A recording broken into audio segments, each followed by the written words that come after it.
دوستان عزیزم، درود و مهر. امیدوارم هر کجای این دنیا هستین حال دلتون عالی باشه. امروز آموزش آش بادمجون ملایر رو داریم که این آش خیلی مقویه و به جرئت میگم یکی از خوشمزه ترین و لذیذ ترین آشای ایرانیه که از خوردنش سیر نمیشی. بریم که با هم دیگه درستش کنیم.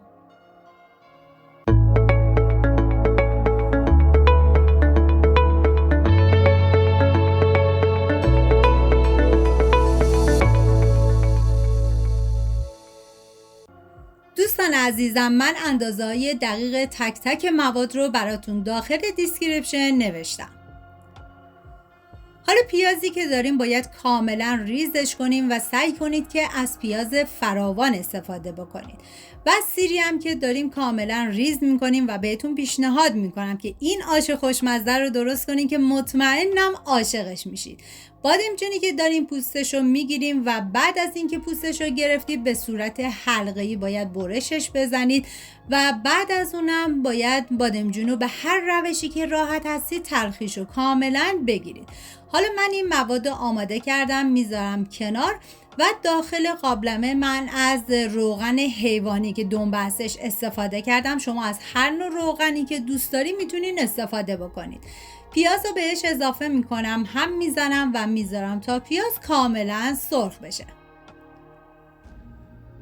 و حالا سیرم میریزم داخل قابلمه و یه هم میزنم و میذارم تا سیرم یه تفت خیلی مختصری بخوره. دم ملایریای عزیزمون هم گرم با این آش فوق‌العاده خوشمزه شد. حالا ادویه ها که شامل زردچوبه، فلفل سیاه، نمک و پودر گشنیز است بهش اضافه میکنم، هم میزنم و میذارم تا ادویه ها تف بخورن و عطر ادویه ها آزاد بشه. ببینید تو رسیپی اصلیش پودر گشنیز نبود، پس قابل حذفه. هم میزنم و بعد از اینکه تف خورد حالا بلغور جو رو بهش اضافه میکنم. حتما هم بلغور جو رو از چند ساعت قبل خیس کنید و بعد از اون به غذاتون اضافه بکنید. یه هم میزنم و میذارم تا بلغورم یه تف بخوره. واقعا این آش بادمجون ملایر بی نهایت خوشمزه بود. من آش بادمجون نهاوندم قبلا آموزش رو گذاشتم که در انتهای ویدیو لینکش رو میذارم. اگه دوست داشتید اون آش خوشمزه رو ببینید حتما درستش کنید. و حالا آب بهش اضافه میکنم و میذارم تا بلغور کاملا پخته بشه. ببینید زمان پخت این آشم 2.5 ساعت تا 3 ساعت هستش. و حالا حبوباتی هم که دارم من از 24 ساعت قبل خیس کردم و چندین مرتبه آبشون رو عوض کردم و جدا گذاشتم داخل قابلمه و میذارم تا کاملا بپزه. و همچنین لپه و ماشرم که از شب قبل من خیسشون کردم اونا رو هم جدا میریزم داخل قابلمه، آب بهش اضافه میکنم و میذارم تا عدس و ماشم کاملا بپزه. و حالا توی این فاصله که حبوبات ما پخته میشن من داخل تابه روغن سرخ کردنی رو اضافه کردم که من از روغن کنجد استفاده میکنم و بادمجونا رو میریزم داخل تابه و میذارم تا بادمجونامون کاملا سرخ بشن. ببینید من مقداری از این بادمجون رو برای داخل غذا استفاده میکنم و مقداری دیگه رو برای تزیین آش استفاده میکنم. و حالا میریم سراغ بلغور که دیگه اینجا کاملا پخته شده و حبوباتی هم که پخته شدن رو به بلغور اضافه میکنیم.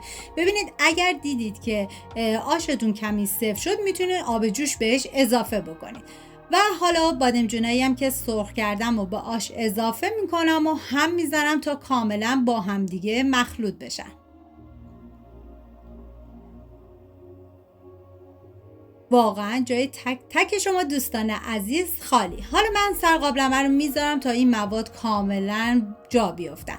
حالا توی این فاصله من مقداری کره حیوانی داخل تابه ریختم و مقداری نعنا خوش بهش اضافه کردم و پیاز چیپسی داشتم به نعنا اضافه کردم. ببینید شما میتونید نعنا داغ و پیاز داغ و هم برای تزیین استفاده بکنید، هم مثل من بریزید داخل آش، فرقی نمیکنه. حالا من یه هم میزنم و بعد از اون میرم سراغ آش که دیگه اینجا کاملا ببینید مواد دیگه در حال جا افتادن هستش. یه هم میزنم و حالا نعناداغ و پیازداغی که آماده کرده بودم به آش اضافه میکنم. ببینید من نعناداغ رو به آش اضافه کردم و دیگه برای تزیین ازش استفاده نکردم. یه هم میزنم تا کاملا با هم دیگه مخلوط بشن.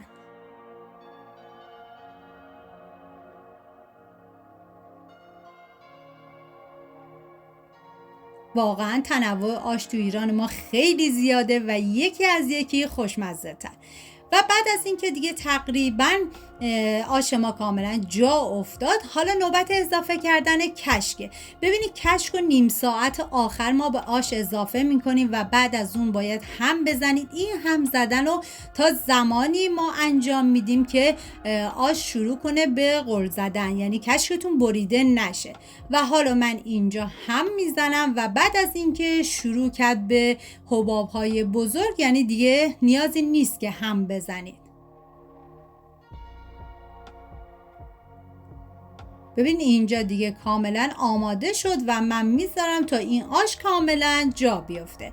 و بعد از اینکه تقریبا 10 دقیقه آخر تست نمک رو انجام میدم. اگه نیاز بود نمک بهش اضافه میکنم که من مقدار نمکش کم بود هم میزنم و بعد از 5 دقیقه دیگه آش خوشمزه ما آماده است.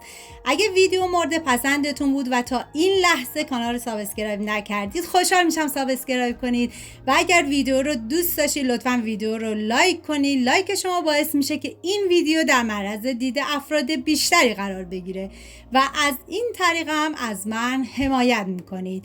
اینم از آش بادمجون ملایر خوشمزه ما. جای تک تک شما دوستان عزیز خالی. امیدوارم درست کنید در کنار خانواده از خوردنش لذت ببرید. و در آخر من با پیاز چیپسی و سیرداغ و بادمجون تزیینش کردم. مرسی از همراهی همیشگیتون. تا یه خوشمزه دیگر، بدرود.